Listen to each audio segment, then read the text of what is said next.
Hello friends, my name is Tanvi Margade and today I am going to show you testing capillarity experiment. So let's start.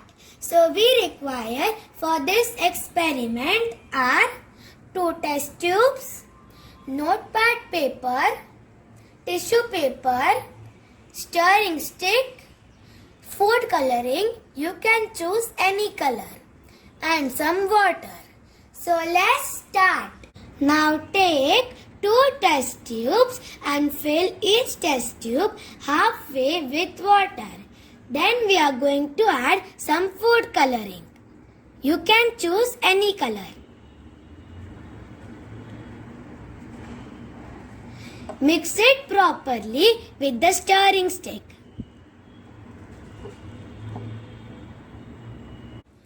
I mixed it properly and now make 2 long strips of the tissue paper and the paper.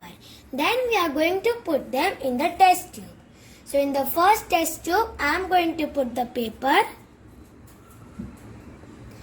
and in the second test tube I am going to put the tissue paper.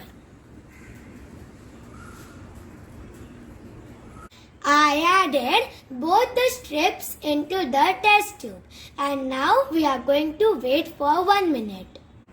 After 1 minute, I remove the tissue paper and the paper in the plate. Look, the water is more in the tissue paper than the paper. Do you know why this happened? Let's find out the logic. We are seeing capillary action of water.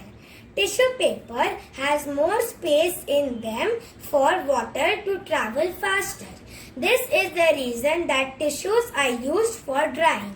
So this is how to do testing capillarity experiment. Thank you for watching this video. Till that time, bye-bye.